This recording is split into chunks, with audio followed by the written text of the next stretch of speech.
તો હવે તમને વિદ્યુતભારની વાહકતા વિશે આઈડિયા લાગી ગઈ હશે, બરાબર। તો જો ધાતુ હશે એમાં વિદ્યુતભાર વાહકો તરીકે ફ્રી ઇલેક્ટ્રોન હોય, પછી વિદ્યુત દ્રાવણ આવે એમાં વિદ્યુતભાર વાહકો તરીકે ધન આયનો અને ઋણ આયનો હશે।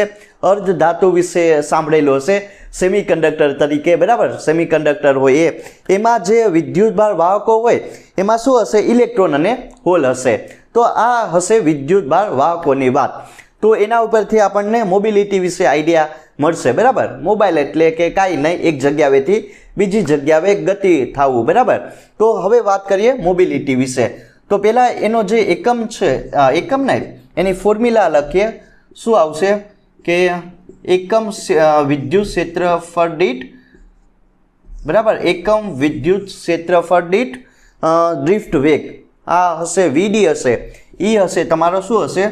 ડ્રિફ્ટ, હા, આ વિદ્યુત ક્ષેત્ર હશે, અને વીડી આપણને ખબર, કાલે જ વાત કરી ગયા હતા, ડ્રિફ્ટ વેગ, બરાબર ને, ઇલેક્ટ્રોનનો ડ્રિફ્ટ વેગ। તો મોબિલિટી એટલે કે કાંઈ નહીં, જો અહીંથી આનું લખીએ, બરાબર, વ્યાખ્યા બનાવીએ કે એકમ વિદ્યુત ક્ષેત્ર દીઠ, બરાબર, એકમ વિદ્યુત ક્ષેત્ર દીઠ જે વિદ્યુતભાર વાહકોનો ડ્રિફ્ટ વેગ હોય એને મોબિલિટી કહેવામાં આવે। તો સિમ્પલ તમે આની, હા, જો શું બનશે કે કોઈ વાહક માટે, બરાબર, વાહક માટે એકમ વિદ્યુત ક્ષેત્ર દીઠ, બરાબર, વિદ્યુતભાર વાહકોનું, બરાબર, ડ્રિફ્ટ વેગ એટલે શું થાય? મોબિલિટી। સિમ્પલ એટલી વસ્તુ તમારે સમજવાની છે, મોબિલિટી, બરાબર, મોબિલિટી હશે। તો કાંઈ નહીં, જો સિમ્પલ એટલું છે કે એકમ વિદ્યુત ક્ષેત્ર દીઠ જે વિદ્યુતભાર વાહક હોય, બરાબર, એનો જે ડ્રિફ્ટ વેગ હશે એને શું કહેવામાં આવે? મોબિલિટી કહેવામાં આવે। તો આ મોબિલિટીની ફોર્મ્યુલા છે, અને એકમ પણ તમે જો અહીંથી બનાવી શકો, બરાબર। શું એકમ બનશે? તો આપણને ખબર કે જો વેગ હશે એનો મીટર પર સેકન્ડ, ને જે વિદ્યુત ક્ષેત્ર હશે એનો વોલ્ટ, શું થાય? મીટર ઇન્વર્સ થાય કે નહીં, બરાબર। તો અહીંથી શું બનશે એકમ કે જો મીટર સ્ક્વેર, બરાબર, વોલ્ટ ઇન્વર્સ ને સેકન્ડ ઇન્વર્સ। તો આ મોબિલિટીનો એકમ બની ગયો। આ એકમ તમારા લોકોને યાદ રાખવાનો છે। તો આ થઈ ગઈ મોબિલિટી વિશે વાત। તો તમને મોબિલિટી વિશે આઈડિયા મળી ગઈ હશે, બરાબર। હવે હું શું કરીશ, તમે જોયું હશે કે ધાતુ હોય એમાં ફ્રી ઇલેક્ટ્રોન રહેલા હોય, અર્ધ ધાતુ હોય એમાં હોલ અને ઇલેક્ટ્રોન રહેલા હોય। તો આ જે વિદ્યુતભાર વાહકો હશે, ઇલેક્ટ્રોન હશે, હોલ હશે, એનું મોબિલિટીના સંદર્ભમાં એની વાહકતા કેટલી હોય, બરાબર ને, વાહકતા જે સિગ્મા હશે એ કેટલી હોય એના વિશે વાત કરવાનું છે, બરાબર। એ આપણે ફાઇન્ડ આઉટ કરવાનું છે કે શું કરીશ કે વિદ્યુતભાર વાહકોની વાહકતાના મૂલ્ય, બરાબર, કે ઇલેક્ટ્રોન હશે, હોલ હશે, એની વાહકતાના મૂલ્ય કેટલા હોય એ મારે ફાઇન્ડ આઉટ કરવાનું છે। તો પહેલાં તો આપણને ખબર છે કે જો વિદ્યુતભારની, બરાબર, વાહકતા, સિમ્પલ પેલા ફોર્મ્યુલા આપણને ખબર કે એ કઈ આવશે? એની સ્ક્વેર ટાઉ, બરાબર, છેદમાં એમ। આ ફોર્મ્યુલા જોઈ ગયા હતા, બરાબર ને, વાહકતાની ફોર્મ્યુલા, વિદ્યુતભારની વાહકતા, આ ફોર્મ્યુલાથી આપણને ફાઇન્ડ આઉટ કરી ગયા હતા, બરાબર। જેમાં સિગ્મા હશે એ વાહકતા હશે, એન હશે એ તમને સંખ્યા ઘનતા બતાવશે, ઈ હશે એ વિદ્યુતભાર હશે, અને એમ હશે એ દળ લીધેલું, બરાબર। અને જો ટાવ હશે એ શું હશે? રિલેક્સેશન સમય હશે, કે બે ક્રમિક અથડામણો હોય જ્યારે ઇલેક્ટ્રોન હશે એ જે શું કહેવાય, વાહકમાં જે આયનો રહેલા એની સાથે બે ક્રમિક અથડામણો અનુભવે છે, એના માટેનો જે સમય હશે જેને રિલેક્સેશન સમય કહેવામાં આવે। તો એટલી વસ્તુ આપણને ખબર। તો હવે મારે શું કરવાનું છે, ધ્યાન આપજો। આ આપણું મેઇન ઇક્વેશન છે। હવે હું જો સિગ્મા એમને એમ રાખો ને છેદમાં એ ઈ લાવી દઉં, બરાબર। તો જો આયા શું વધે? ઈ, એક ઈ વધે ને, એક ઈને છેદમાં લાવી દઉં ને એકને એમને એમ રાખો, ઈ ટાઉ બાય એમ, બરાબર। તો જો આ એક ફોર્મ્યુલા આપણને ખબર પડી ગઈ। તો આમાં જે ઈ ટાઉ, બરાબર, ઈ ટાઉ એમ હશે એ તમને શું આપશે? મોબિલિટી વિશે માહિતી આપશે બરાબર. આ શું ફોર્મ્યુલા હશે કોની છે મોબિલિટી બરાબર. જે E tau by m હશે એ તમને મોબિલિટી વિશે માહિતી આપશે બરાબર. તો આ ઇક્વેશન કઈ રીતનું બની શકે ધેરફોર જો આ તો એમને E ને આની જગ્યાએ હું શું લઈ લઉં મોબિલિટી બરાબર. એટલી વસ્તુ સમજાય કે નહીં કે શું હશે E બરાબર. આયા E આવશે ને E હશે એ તમારો શું હશે વિદ્યુત ભાર, ટાઉ હશે રિલેક્સેશન સમય, એમ હશે દળ હશે. એની જગ્યાએ મેં મ્યુ આપણને મોબિલિટી બતાવે બરાબર. તો હવે મારે આમાં જે વાહકતા હશે બરાબર વાહકો જે વાહકતા હશે સિગ્મા એનું મારે મૂલ્ય ગોતવાનું છે. તો શું થઈ જશે સિગ્માને એમને એમ રાખો મ્યુ એન ઈ.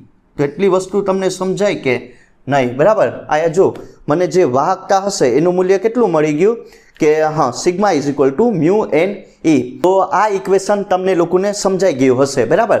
આ વાહકતાનું ઇક્વેશન છે. તો પેલું શું આપણને ખબર પડશે જો ધાતુની વાહકતા હશે એ આ પેલું ઇક્વેશનથી આપણે ધાતુની વાહકતા કેટલી હોય મોબિલિટીના ફોર્મમાં એ ફાઇન્ડ આઉટ કરી શકીએ બરાબર. મ્યુ એન ઈ મ્યુ હશે તમારી મોબિલિટી હશે, એન હશે સંખ્યા ઘનતા ને ઈ હશે એ વિદ્યુત ભાર દર્શાવે બરાબર. તો હવે કોના માટે લખીએ જો આયા વિદ્યુત ભાર વાહકોમાં શું આવશે ઇલેક્ટ્રોન અને હોલ આવશે બરાબર. તો ઇલેક્ટ્રોનની વાહકતાનું મૂલ્ય કેટલું હોય એ ગોતીએ બરાબર. તો સિમ્પલ કાંઈ નહીં કરવાનું. આ સિગ્મા ઈ આવશે સફિક્સમાં ઈ આવશે કેમ કે ઇલેક્ટ્રોન માટે મ્યુ ઈ એન ઈ બરાબર ને આયા ઈ આવશે. તો આ ઇલેક્ટ્રોન માટેની વાહકતા આવશે. બીજું કોના માટે બરાબર થર્ડ વસ્તુ કોના માટે આવશે તો કે ભાઈ હોલની બરાબર. હોલ માટે જેને સ્મોલ h વડે દર્શાવવામાં આવે હોલની વાહકતા એ કેટલી હોય એ ગોતી લઈએ. તો અહીંયા સિગ્મા સફિક્સમાં સ્મોલ h આવશે બરાબર. મ્યુ h એન h ને ઈ. તો એટલી વસ્તુ સમજાય કે નહીં બરાબર. જો ધાતુની વાહકતા મ્યુ એન ઈ ઇલેક્ટ્રોન માટે બરાબર. આ ઇલેક્ટ્રોનની સંખ્યા ઘનતા હશે, આ ઇલેક્ટ્રોનની મોબિલિટી. એવી જ રીતે મેં હોલ માટેની વાહકતા ફાઇન્ડ આઉટ કર્યું mu h n h e બરાબર. એવી જ રીતે કોના માટે આવશે અર્ધ ધાતુ માટે ધાતુની વાહકતા બરાબર. જે આ વાહક છે અર્ધ ધાતુ બરાબર સેમિકન્ડક્ટર તમને નામ સાંભળેલું હશે. અત્યારના સમયમાં બહુ ફેમસ છે બરાબર. મોબાઈલ ને કમ્પ્યુટરમાં એનો યુઝ થાય સેમિકન્ડક્ટર. તો હવે સેમિકન્ડક્ટરમાં બે વસ્તુ આવે ઇલેક્ટ્રોન અને હોલ આવશે કે નહીં બરાબર. સેમિકન્ડક્ટરમાં કયા વાહકો રહેલા હોય ઇલેક્ટ્રોન અને હોલ રહેલા હોય. તો એની માટે વાહકતા કેટલું આવે એ મારે ફાઇન્ડ આઉટ કરવાનું છે બરાબર ને. તો સિમ્પલ કાંઈ નહીં કરવાનું. જો જે અર્ધ ધાતુ હશે એની વાહકતા એક તો ઇલેક્ટ્રોન ને પ્લસ હોલની વાહકતાના મૂલ્ય નો સરવાળો કરી દેવાનો બરાબર. અર્ધ ધાતુની વાહકતા કઈ રીતનું ગોતી શકું ઇલેક્ટ્રોન અને હોલની વાહકતાના મૂલ્ય હું શું કરીશ એનો સરવાળો કરીશ. તો કાંઈ નહીં સિગ્મા એમને રાખો. જો ઇલેક્ટ્રોનનું કેટલું હશે અહીંયા મ્યુ એન ઈ ને પ્લસ હોલની વાહકતાના મૂલ્ય કેટલા છે મ્યુ એચ એન એચ બરાબર ઈ. તો આ તમારું કોના માટે થઈ ગયું અર્ધ ધાતુ માટે થઈ ગયું. તો આ જે 4 વસ્તુ છે બરાબર ને એ તમે યાદ રાખી શકો. મેઇન ઇક્વેશન વિદ્યુત ભારની વાહકોની જે વાહકતા હશે બરાબર એ ક્યાંથી આવેલું તો એ આ આઈથી આવેલું બરાબર. મેં શું કર્યું સિગ્મા એમને એમ રાખું છેદમાં એની લાવી દીધા. ઈ ટાઉ બાય એમ એ તમને મોબિલિટી વિશે માહિતી આપે બરાબર. અને વાહકતાનું આ સિમ્પલ તમને ફોર્મ્યુલા મળી ગઈ. તો આઈ હોપ તમને ધાતુની વાહકતા વિશે આઈડિયા મળી ગઈ હશે અને વાહકતામાં જે વાહકો રહેલા એના વિશે પણ આઈડિયા મળી ગઈ હશે. હવે હું શું કરીશ હવે એક વસ્તુ સમજવાનું છે કે જો રિલેક્સેશન સમય અને જે મોબિલિટી છે એના વચ્ચે શું રિલેશનશિપ રહેલો એ ફોર્મ્યુલાથી જોઈશું. અને વિદ્યુત પ્રવાહ અને જે મોબિલિટી છે બરાબર ને એ બંનેનું જે શું કહેવાય કે શું રિલેશન રહેલો એના વિશે વાત કરવાની છે. ટૂંકમાં મોબિલિટી છે ને બધામાં આવવી જોઈએ. આયા જે આપણે રિલેક્સેશન સમય આવે ને એની ફોર્મ્યુલામાં મોબિલિટીનો યુઝ કરવાનો છે આવી જવું જોઈએ. અને બીજી વસ્તુ શું આવશે આયા જે વિદ્યુત પ્રવાહ છે ને એમાં પણ મોબિલિટી લાવવાની છે. તો બસ સિમ્પલ છે કે જો પેલું શું આવશે કે રિલેક્સેશન સમય, બરાબર, રિલેક્સેશન સમય ટાઉ અને મોબિલિટી વચ્ચેનો સંબંધ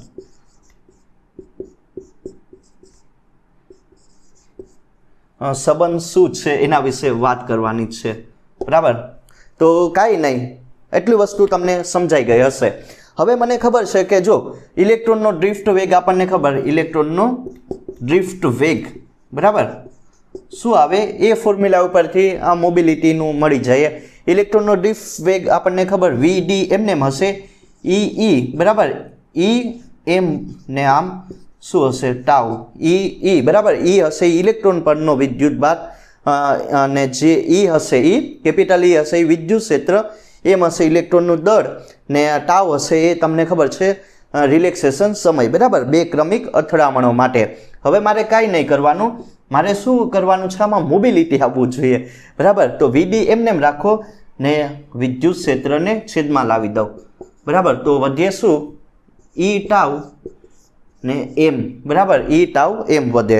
તો હવે આપણને ખબર છે કે મોબિલિટી ને રિલેક્સેશન સમયનું શું બની જાય, મ્યુ એમને E ટાઉ બાય એમ, બરાબર.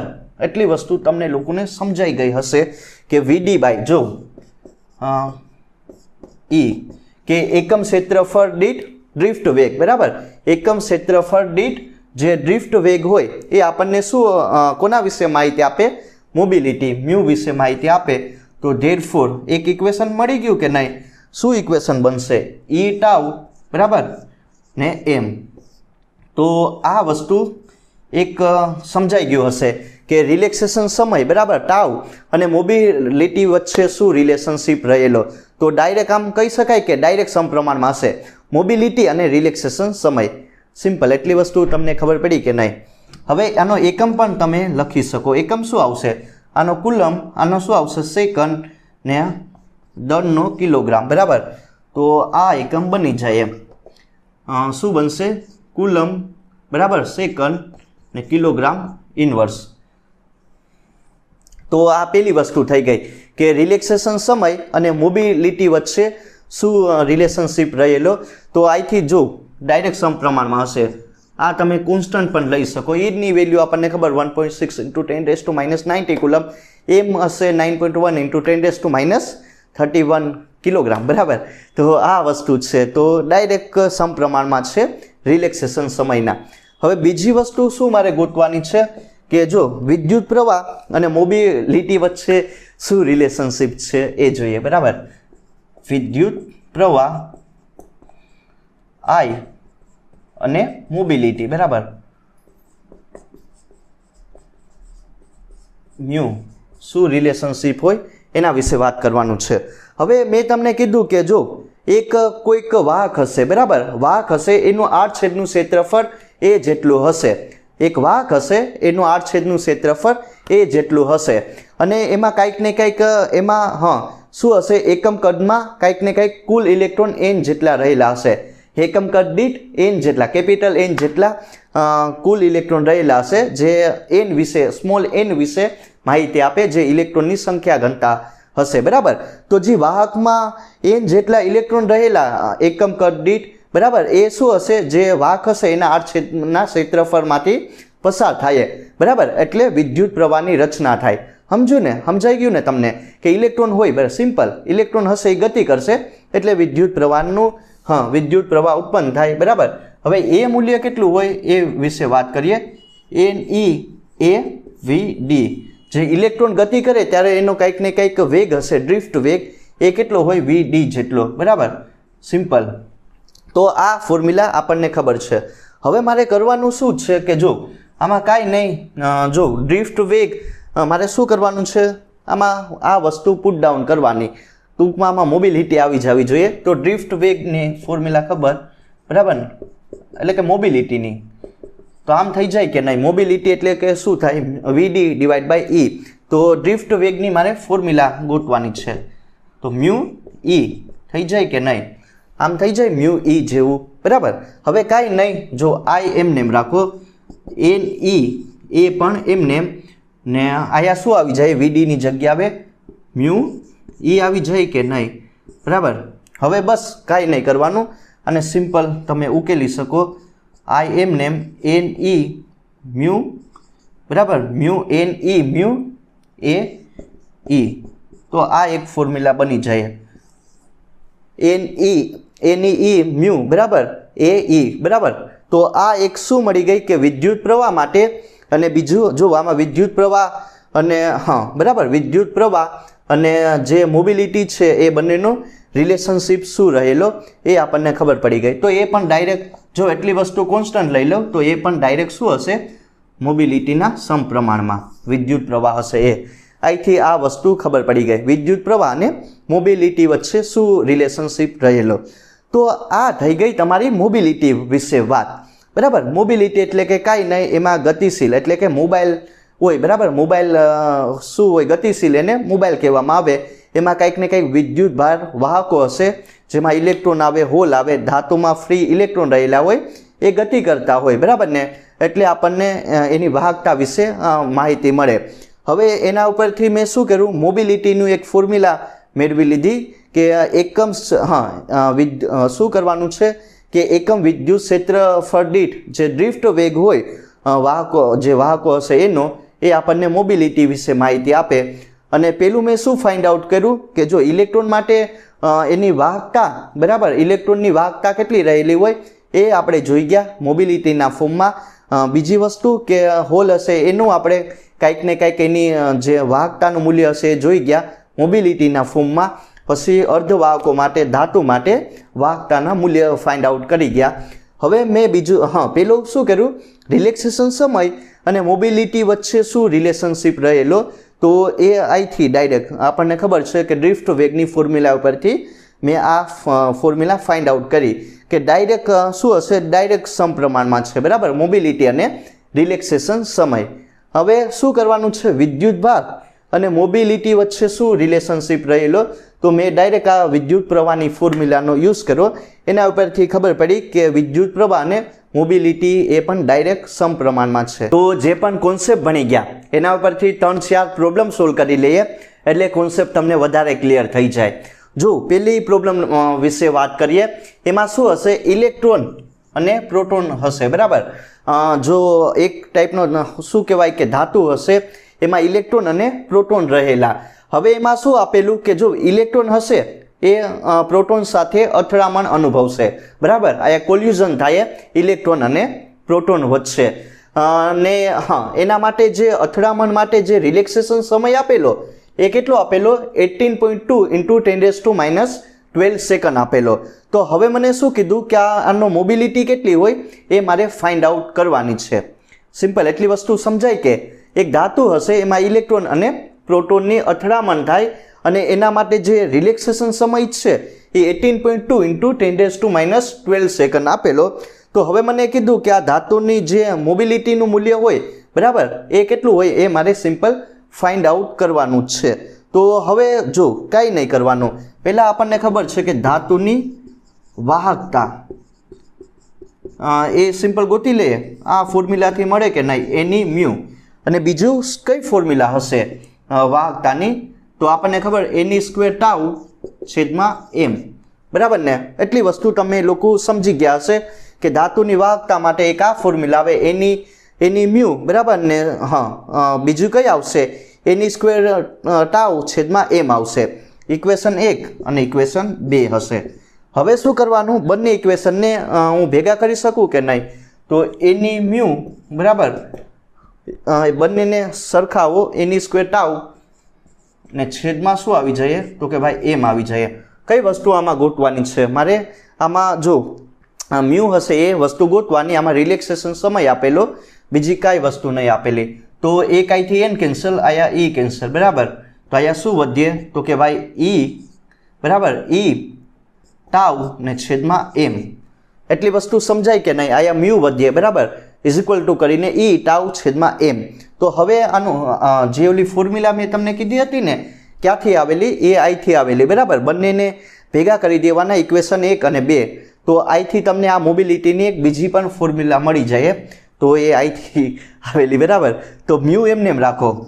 જો e એટલે આપણને ખબર છે શું હોય વિદ્યુતભારનું મૂલ્ય 1.6 × 10⁻19 કુલમ ટાઉ હશે. રિલેક્સેશન સમય 18.2 × 10⁻12 સેકન્ડ આપેલું અને એમ હશે એ દળ હશે 9.1 × 10⁻31 kg. તો બસ આને તમારે ખાલી સિમ્પલ સોલ્યુશન કરવાનું છે, એટલી વેલ્યુ મૂકીને આનું સોલ્યુશન કરવાનું. તો તમને જે શું કહેવાય મોબિલિટીનું મૂલ્ય મળશે, જો આ કુલમ સેકન્ડ કિલોગ્રામ ઇન્વર્સ, બરાબર. Mu is equal two 3.2 coulomb second kilogram inverse, બરાબર. આ વસ્તુ તમને શું આપશે કે હા મોબિલિટીનું મૂલ્ય વિશે માહિતી આપશે. તો એટલી વસ્તુ તમારે કરવાની હતી. એ પ્રોબ્લેમ નંબર 2 વિશે વાત કરીએ. આ પણ એકદમ સારી એવી પ્રોબ્લેમ છે અને જો આ ટાઈપના બહુ બધા પ્રોબ્લેમ આવતા હોય છે તો તમે ધ્યાન આપજો કઈ રીતનું આનું સોલ્યુશન કરવું. એક ઇલેક્ટ્રોન હશે અને બીજું શું હશે, હોલ હશે. એટલે કે અર્ધવાહક હશે કે નહીં, અર્ધવાહક, બરાબર. અને અર્ધવાહકમાં જે વાહકો રહેલા હોય એમાં ઇલેક્ટ્રોન અને હોલ રહેલા હોય છે. હવે જો અર્ધવાહક હશે, બરાબર, એમાં ઇલેક્ટ્રોન હોલ રહેલા, એમાં જે સંખ્યા ઘનતા હશે, ઇલેક્ટ્રોનની સંખ્યા ઘનતા n અને હોલની સંખ્યા ઘનતા, એ બંનેનો ગુણોત્તર મને કેટલો આપેલો, 7/5 આપેલો, બરાબર, 7/5 આપેલો. અને બીજી વસ્તુ શું આપેલી કે ઇલેક્ટ્રોન અને હોલનો જે વિદ્યુત પ્રવાહનો ગુણોત્તર એ 7/4 આપેલો, બરાબર. જે સંખ્યા ઘનતા હશે એનો ગુણોત્તર કેટલો આપેલો, તો કે ભાઈ, બરાબર, સંખ્યા ઘનતા એનો ગુણોત્તર આપેલો 7/5 અને વિદ્યુત પ્રવાહ છે, વિદ્યુત પ્રવાહ એનો ગુણોત્તર 7/4 આપેલો. તો જે ડ્રિફ્ટ વેગનો ગુણોત્તર હોય, બરાબર, ઇલેક્ટ્રોન અને હોલનો એ કેટલો હોય એ મારે સિમ્પલ ગોતવાનો છે. કાંઈ નહીં, જો સંખ્યા ઘનતાનો ગુણોત્તર ઇલેક્ટ્રોન અને હોલ માટે 7/5, વિદ્યુત પ્રવાહનો ગુણોત્તર ઇલેક્ટ્રોન અને હોલ માટે 7/4, તો ડ્રિફ્ટ વેગનો ગુણોત્તર ઇલેક્ટ્રોન અને હોલનો કેટલો આવશે એ મારે સિમ્પલ ફાઇન્ડ આઉટ કરવાનું છે.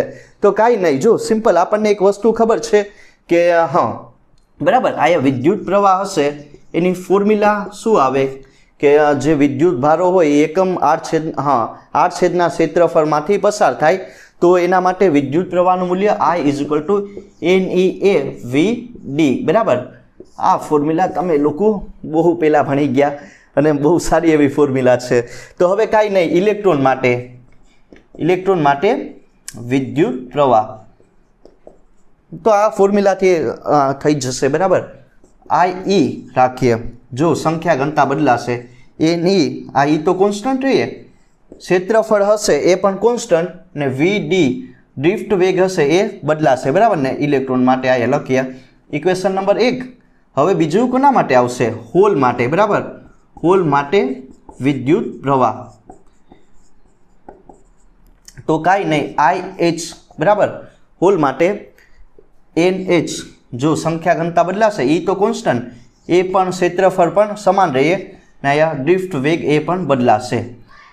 2 ઇક્વેશન બની ગયા, ઇક્વેશન અને 1 અને 2, ઇલેક્ટ્રોન અને હોલ માટેનો વિદ્યુત પ્રવાહ. તો હવે સિમ્પલ કાંઈ નહીં કરવાનું, આમાં મારે ફાઇન્ડ આઉટ શું કરવાનું છે, જો આ બંનેનો ગુણોત્તર. તો હું કાંઈ નહીં કરીશ, IE / IH, ઇક્વેશન 1/2 પણ કરી શકો અથવા તો IE / IH કરો, બે સેમ જ છે, બરાબર. તો NEEAVE, બરાબર, ને શું આવશે, NHEAVH. એટલી વસ્તુ ખબર પડી. કઈ વસ્તુ કેન્સલ થાય, E ને AA, બરાબર. તો IH, બરાબર, અહીંયા NH, ઇલેક્ટ્રોનની સંખ્યા ઘનતા અને હોલની સંખ્યા ઘનતા, અને બીજું શું આવશે, ઇલેક્ટ્રોનનો ડ્રિફ્ટ વેગ ને હોલનો ડ્રિફ્ટ વેગ, બરાબર. તો આ વસ્તુ તમને લોકોને સમજાઈ ગઈ હશે કઈ રીતનું આવ્યું. આમાં કાંઈ નહીં કરવાનું કે ડ્રિફ્ટ વેગોનો મારે ગુણોત્તર જોતો, બરાબર. તો VE ને VH એમને રાખો, બરાબર. VE VH એમને, IE IH પણ એમને. જો આ છે, બરાબર, આ પદ છે એને અહીંયા ગુણી નાખો, તો અહીંયા ગુણી નાખો, બરાબર ને. ડાબી બાજુ જે અહીંયા વિદ્યુત પ્રવાહ છે ના ગુણો તો શું થઈ જશે, NH ના અહીંયા છેદમાં શું આવી જાય, NE, બરાબર. NH ને છેદમાં NE. તો આ વસ્તુ ખબર છે, બરાબર. તો હવે કાંઈ નહીં, VE એમને રાખીએ, VH પણ એમને. હવે જવાબ આવી જાય.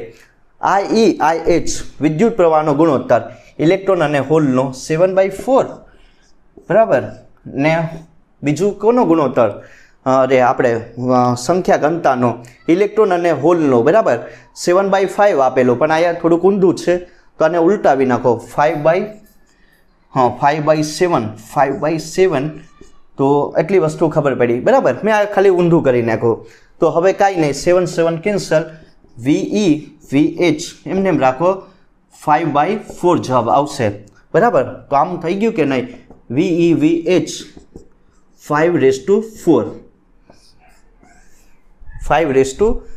બરાબર તો શું થઈ જશે કે જો સંખ્યા ઘનતાનો ગુણોત્તર હોય ઇલેક્ટ્રોન અને હોલનો અને વિદ્યુત પ્રવાહનો ગુણોત્તર હોય બરાબર તો જે ડ્રિફ્ટ વેગનો ગુણોત્તર આવશે ઇલેક્ટ્રોન અને હોલનો એ કેટલો આવશે 5/4 હવે પ્રોબ્લેમ નંબર 3 વિશે વાત કરીએ આ એકદમ સારી એવી પ્રોબ્લેમ છે અને જો આનું સોલ્યુશન બહુ એકદમ મસ્ત મળીએ તો ધ્યાન આપજો કઈ રીતનું આનું સોલ્યુશન કરવું અને કઈ રીતનું આ ટાઈપની પ્રોબ્લેમ આગળ પણ સોલ્વ કરવી એના વિશે વાત કરીએ તમને શું કીધું એક તાંબાનો તાર આપેલો હશે અત્યારે ધ્યાન રાખો અહીંયા ખાલી એક તાંબાનો તાર આપેલો એની લંબાઈ હશે L અને એનો જે વ્યાસ હશે જો વ્યાસ વિશે વાત કરું બરાબર એ કેટલો હશે D જેટલો સમજાયું કે નહીં શું હશે એક તાંબાનો તાર એની લંબાઈ L હશે અને એનો જે વ્યાસ હશે એ D એ કેટલો હશે D હશે બરાબર તો હવે શું કીધું કે આ તો ખાલી એક તાંબાના તાર વિશે મેં વાત કરી લીધું હવે આવા તમારે છે ને 8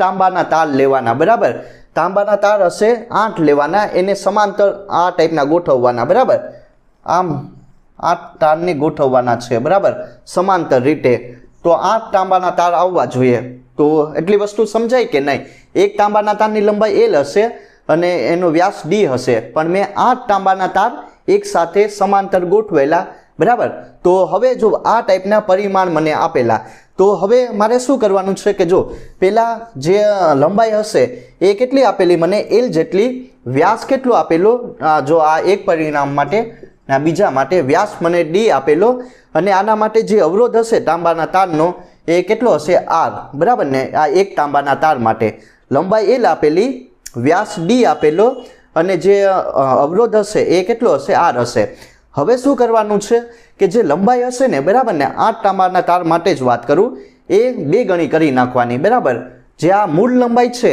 એના કેટલા કરી નાખવાના તો કે ભાઈ 2 ગણા કરી નાખવાના તો તમને L2 લંબાઈ મળશે ને જે અવરોધ હશે એ સમાન રહેશે પણ વ્યાસ હશે D2 એ કેટલો બની જાય અહીંયા D ડેશ જેટલો અને વ્યાસ કેટલો હોય એ મારે ફાઇન્ડ આઉટ કરવાનો સિમ્પલ સમજાયું કે નહીં જો લંબાઈ L હશે વ્યાસ D અને અવરોધ હશે બંને માટે સેમ R જેટલો પણ હવે હું લંબાઈ 2 ગણી કરી નાખું જે આ જૂની લંબાઈ આપેલી એના 2 ગણા કરી નાખું તો એ તમને L2 લંબાઈ મળશે ત્યારે વ્યાસનું મૂલ્ય કેટલું થાય D ડેશ એ મારે સિમ્પલ ગોતવાનું છે તો આપણને ખબર છે કે જો અવરોધનું મૂલ્ય શું આવે અવરોધ હોય બરાબર R શું હોય ρ/L/A હોય કે નહીં અને જે ક્ષેત્રફળ હશે તાર માટેનું એ πr² હોય સિમ્પલ એટલી વસ્તુ તમે બહુ પહેલાં જ ભણી ગયા બરાબર તો R એમને એમ રાખો તો જો ρ/L ને અહીંયા πr²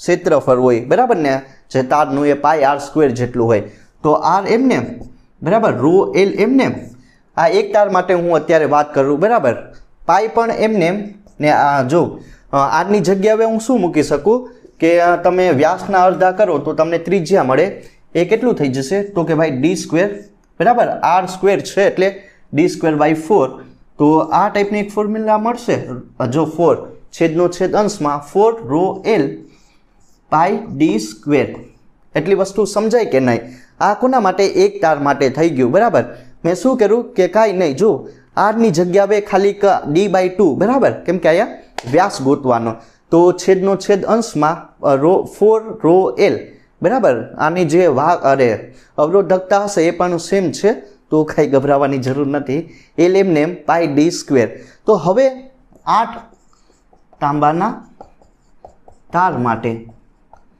બરાબર અવરોધ કેટલો આવે એ ગોતીએ તો આ તો એક હતું બરાબર હવે 8 માટે કેટલું થઈ જાય તો કે 1/8 મેં સમાંતર મૂકેલા બરાબર તો 8 વડે ભાંગવા પડે કે નહીં તો 4ρL ને છેદમાં પાઈ ડી સ્ક્વેર.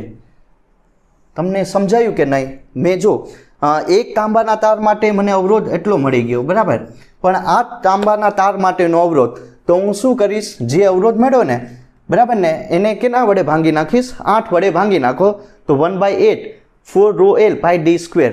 તો કઈ રીતની ફોર્મ્યુલા બને? આર એમને એમ રાખો. જો આયા 2 થઈ જાય કે નહીં? તો શું થઈ જશે? રો એલ, બરાબર, રો એલ નાયા શું આવશે? 2 પાઈ ડી સ્ક્વેર. તો આ એક ફોર્મ્યુલા મળી ગઈ, બરાબર ને? હવે તમે લોકો આ ઇક્વેશન સમજી ગયા હશે કે 8 તાંબાના તાર માટેનો અવરોધ મને એટલો મળે, રો એલ છેદમાં 2 પાઈ ડી સ્ક્વેર, બરાબર. તો આ હશે 8 તાંબાના તારનો અવરોધ. હવે મારે શું કરવાનું છે કે લંબાઈ 2 ગણી કરો ત્યારે કંઈક ને કંઈક વ્યાસ હશે એ બદલાશે, એનું મૂલ્ય કેટલું આવે એ ફાઇન્ડ આઉટ કરવાનું. તો આર એમને રાખો. જો આ ઇક્વેશનમાં કિંમત મૂકવાની છે, બરાબર. 4 રો લંબાઈ કેટલી થઈ જાય? તો કે ભાઈ 2 ગણી, અને બીજું આયા પાઈ એમને વ્યાસ પણ બદલાશે કે નહીં? બરાબર, ડી ડેશ સ્ક્વેર. મેં કાંઈ નહીં, જો આ ઇક્વેશનમાં ખાલી આ પરિણામ મૂક્યા, 2l લંબાઈ ને વ્યાસ ડી ડેશ, ઇક્વેશન નંબર 2. હવે બંને માટે અવરોધ હશે એ સમાન હશે, તો કાંઈ નહીં, બંને ઇક્વેશનને કમ્પેર કરો તો રો એલ એમને નાયા શું થઈ જશે? 2 પાઈ ડી સ્ક્વેર એમને, બરાબર. જો હવે હું શું કરીશ? રો એલ આમ લખો ને 4 દૂને કેટલા થઈ જાય? 8. નાયા શું વધ્યે? પાઈ ડી ડેશ સ્ક્વેર, બરાબર. એટલી વસ્તુ સમજાય કે નહીં? મેં શું કર્યું? રો એલ 2 પાઈ ડી સ્ક્વેર એમને, બરાબર, ને ઇક્વેશન 1 અને 2 ને સરખાવ્યું, 4 દૂને 8 રો એલ પાઈ ડી ડેશ સ્ક્વેર. તો હવે જે વસ્તુ કેન્સલ થાય એ કરો. એક તો રો કેન્સલ, બરાબર, રો એલ કેન્સલ ને એક પાઈ કેન્સલ. તો અહીંયા શું વધ્યે? 1/2 ડી સ્ક્વેર, 1/2 2d સ્ક્વેર ને આયા 8d ડી સ્ક્વેર. એટલી વસ્તુ સમજાય કે નહીં? જો 2d સ્ક્વેર ને 8ના છેદમાં શું આવી જાય? D day square. તો હવે કાંઈ નહીં કરવાનું. જો આ એમને 1d સ્ક્વેર ને આ શું થઈ જશે? એ ગુણી નાખો, 16d ડે સ્ક્વેર. સમજાયું કે નહીં? 1d સ્ક્વેર એમને 8 દૂને 16. તો હવે શું થઈ જશે? ડી ડે સ્ક્વેરને આયા ગુણી નાખો ને આને આયા ગુણી નાખો, એટલે 16d સ્ક્વેર, બરાબર. બસ હવે કાંઈ નથી કરવાનું, આનું રૂટ કાઢી નાખો. તો ડી ડેશ ને 16નું રૂટ શું આવશે? 4d, બરાબર. તો એટલી વસ્તુ તમારે લોકોને ધ્યાન રાખવાનું હતું કે જો સિમ્પલ કાંઈ નહીં, જો ઇક્વેશન 1 અને 2 ને કમ્પેર કરો, એમાંથી જે કેન્સલ આઉટ થાય એ કરો, અને બીજું શું હશે કે રૂટ કાઢી નાખો. તો હવે તમને સમજાયું કે નહીં? જો લંબાઈ 2 ગણી કરવામાં આવે, અવરોધનું મૂલ્ય સમાન રાખવામાં આવે, તો વ્યાસ કેટલા ગણો થઈ જશે? તો કે ભાઈ જૂના વ્યાસના 4 ગણો, બરાબર. જૂના વ્યાસના કેટલા ગણો થઈ જશે? 4 ગણો થઈ જાય, બરાબર. તો એટલી વસ્તુ સમજવાની હતી. કરીએ પ્રોબ્લેમ નંબર 4 વિશે. આ પણ એકદમ સારી એવી પ્રોબ્લેમ છે, અને આનું સોલ્યુશન કઈ રીતનું કરવું ધ્યાન આપજો. 2 તાર આપેલા A અને B, 2 તાર આપેલા હશે A અને B. જો જે તાર A હશે એનો કંઈક ને કંઈક જે શું કહેવાય કે જે અવરોધકતા હશે એ રો A જેટલી આપેલી, અને B હશે એની અવરોધકતા રો B આપેલી. પણ આમાં કન્ડિશન શું આપેલી કે તાર A કરતા, બરાબર, તાર A કરતા તાર B ની જે અવરોધકતાનું મૂલ્ય હશે એ 2 ગણું હશે, બરાબર. જે તાર B છે એની અવરોધકતાનું મૂલ્ય તાર A કરતાં 2 ગણું વધારે છે, બરાબર ને? તો 2 × રો A કરો તો તમને તાર B ની અવરોધકતાનું મૂલ્ય મળે. જો A હશે એનો કંઈક ને કંઈક વ્યાસ આપેલો DA જેટલો, અને DB, બરાબર ને, આનો વ્યાસ હશે DB જેટલો. પણ કન્ડિશન શું આપેલી કે જે તાર A હશે, બરાબર, એના વ્યાસના 2 ગણા કરો તો તમને તાર B નો વ્યાસ મળે છે. હવે આની લંબાઈ હશે LA જેટલી, બરાબર, અને B તારની લંબાઈ હશે LB. તો મારે આમાં 2 ગુણોત્તર લેવાનો છે લંબાઈનો, LB / LA, બરાબર. તાર B ની લંબાઈ અને તાર A ની લંબાઈ એનો ગુણોત્તર મને કેટલો મળે? એટલી વસ્તુ છે આપેલી. કાંઈ નહીં, A હશે એના પરિણામ એટલા આપેલા, રો A અવરોધકતા આપેલી અને એનો વ્યાસ DA, લંબાઈ LA આપેલી. તાર B હશે એના પરિણામ આપેલા, રો B અવરોધકતા, વ્યાસ DB અને લંબાઈ LB આપેલી. પણ કન્ડિશન શું આપેલી કે તાર B હશે, બરાબર ને, એનું જે શું કહેવાય કે અવરોધકતાનું મૂલ્ય તાર A કરતાં 2 ગણું વધારે હશે, એવી જ રીતે જે વ્યાસનું મૂલ્ય છે એ તાર એ કરતાં 2 ગણું છે વધારે, બરાબર. તો હવે મને શું કીધું, લંબાઈનો ગુણોત્તર, બરાબર, લંબાઈનો ગુણોત્તર તાર બી અને તાર એનો એ કેટલો મળે એ ફાઇન્ડ આઉટ કરવાનો. તો એટલી વસ્તુ આપેલી. તો કાંઈ નહીં, જો પહેલાં આપણને ખબર છે કે વિદ્યુત અવરોધ એનું મૂલ્ય કેટલું હોય, આર આપણને ખબર, રો એલ બાય એ. આ વસ્તુ સમજાય કે નહીં, બરાબર. હવે આપણને ખબર કે ક્ષેત્રફળ કેટલું હોય, પાઈ આર સ્ક્વેર જેટલું. આ એક ફોર્મ્યુલા ખબર કે વિદ્યુત અવરોધનું મૂલ્ય શું હશે, રો એલ ડિવાઈડ બાય એ. જે તારનું ક્ષેત્રફળ હશે એ પાઈ આર સ્ક્વેર. પણ આમાં મારે જો અવરોધ તો બંને માટે સેમ છે, બરાબર, તો એ તો કેન્સલ આઉટ થઈ જશે. તો શું આમાં મૂલ્ય જોતું મારે રોનું, એ કેટલું આવશે એના વિશે વાત કરીએ. તો કે ભાઈ આર એમને એમ, બરાબર, ને એની જગ્યાએ હા પાઈ આર સ્ક્વેર ને છેદમાં શું આવી જાય, તો કે ભાઈ એલ આવી જાય, બરાબર. આર પાઈ આર સ્ક્વેર, બરાબર, અને છેદમાં શું આવી જાય, તમારું એલ આવી જાય. બસ એટલી વસ્તુ કરવાની છે. હવે જો રો એમને એમ રાખો, આર પણ એમને એમ, પાઈ પણ એમને એમ. હવે જે વ્યાસના અડધા કરો, બરાબર, તો તમને ત્રિજ્યા મળે. તો d/2 એનો સ્ક્વેર કરી શકું કે નહીં, એલ પણ એમને એમ. એક ઇક્વેશન બનાવવાનું છે, આર એ, બરાબર, ને છેદમાં એલ મેં અવરોધકતાના ફોર્મમાં લખ્યું, અને વ્યાસના અડધા કરો તો તમને ત્રિજ્યા મળે.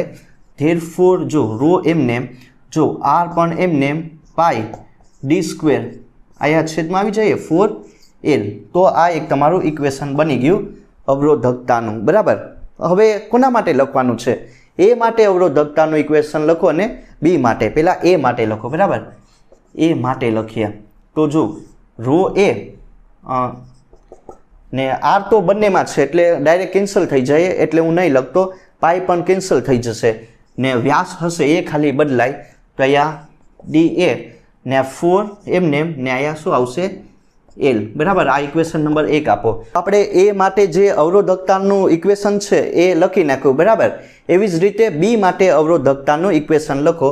તો રો બી એમને એમ ને જો અહીંયા શું આવશે, ડી સ્ક્વેર, બરાબર. હવે બી આવશે ને અહીંયા શું થઈ જશે, 4l બી. આ ઇક્વેશન નંબર 2 કહી દઉં. તો એટલી વસ્તુ તમારે કરવાની હતી. હવે હું શું કરીશ કે આપણને આમાં શું ગોતવાનું છે, તો કે ભાઈ લંબાઈનો ગુણોત્તર કેટલો હોય એ ફાઇન્ડ આઉટ કરવાનું છે, બરાબર. બીજું કાંઈ નહીં કરવાનું. તો ઇક્વેશન 1/2 કરો. ઇક્વેશન 1/2 કરીએ, બરાબર. ઇક્વેશન 1/2 અથવા 2/1 પણ કરી શકો. તો જો અહીંયા શું આવશે, ડી એ સ્ક્વેર ને અહીંયા શું આવશે, 4la. એવી જ રીતે આ કરો, બરાબર. 1 ને 2 વડે ભાંગી નાખો એટલે છેદનો છેદ ક્યાં આવી જશે, અંશમાં, lb ને આ શું થઈ જશે, db સ્ક્વેર. સમજાયું કે નહીં? એટલી વસ્તુ તમારે કરવાની હતી. ઇક્વેશન 1/2 કરવાનું, બરાબર. એટલે છેદનો છેદ અંશમાં, તો 4 તો ઓલરેડી કેન્સલ થઈ જશે, બંનેમાં છે. રો એ ને આ રો બી ને અહીંયા શું વધીએ, ડી એ, બરાબર, ને આ ડીબી સ્ક્વેર ને બીજું શું વધે, એલ બી ને અહીંયા એલ એ, બરાબર. L B divide by L A. હવે શું કરવાનું છે, હવે કાંઈ નહીં, જો અહીંયા તમારે મૂલ્ય મૂકવાના છે. રો એ, બરાબર, રો બીની જગ્યાએ મૂલ્ય મૂકવાનું અને વ્યાસની જગ્યાએ, એટલે કે ડી, હા, બી તારના મૂલ્ય મૂકવાના છે. તો રો એ એમને ને રો બીની જગ્યાએ હવે શું આવશે, 2 રો એ આવે કે નહીં, બરાબર. રો બીની જગ્યાએ બીના મૂલ્ય મૂકવાના અને બીજું શું કરવાનું, ડી એ સ્ક્વેર એમને ને અહીંયા જો ડી બીની, બરાબર, ડી બીની જગ્યાએ શું થઈ જશે, 2da, બરાબર. એટલે શું થઈ જાય, આનો સ્ક્વેર, 2નો સ્ક્વેર 4 ને અહીંયા db સ્ક્વેર ને અહીંયા lb છેદમાં la. મેં બધા વેલ્યુ અહીંયા મૂકી દીધી, બરાબર. હવે કાંઈ નહીં કરવાનું, આમાં વેલ્યુ કોની જોતી, lb/la કરવાનું, બરાબર. lb/la એટલે કે આનું મૂલ્ય મારે જોતું. તો રો કેન્સલ, બરાબર. રો એ કેન્સલ, 1/2 ને આયા આ થઈ જશે ને, આ પણ કેન્સલ. તો અહીંયા શું વધીએ, 1/4 ને, બરાબર. તો હવે શું થઈ જાય, lb ને la. મેં કાંઈ નહીં કર્યું, જો રો એ કેન્સલ, 1/2 અહીંયા 1/4, બરાબર. da સ્ક્વેર કેન્સલ ને lb/la. તો કાંઈ નહીં, જો આ શું થઈ જશે, 2 હવે ડાયરેક્ટ તમે લખી શકો ને કે નહીં એલ બી બાય એલ, બરાબર. એલ બી બાય એલ એમને એમ ને અહીંયા શું થઈ જશે, આને અહીંયા ગુણી નાખો એટલે 2 આવશે. આ કાંઈ નહીં કરવાનું, 2 જવાબ મળી જાય, બરાબર. કાંઈ નહીં, 2 ને આ એક થાય કે નહીં, 2 વડે ભાંગી નાખો ને 2 ને અહીંયા ગુણી નાખો એટલે કે જો L B by L A તમને કેટલું મળશે, 2 જેટલો. જે લંબાઈનો ગુણોત્તર હશે એ તમને અહીંયા 2 જેટલો મળે છે. તો આ વસ્તુ તમારે સમજવાની છે.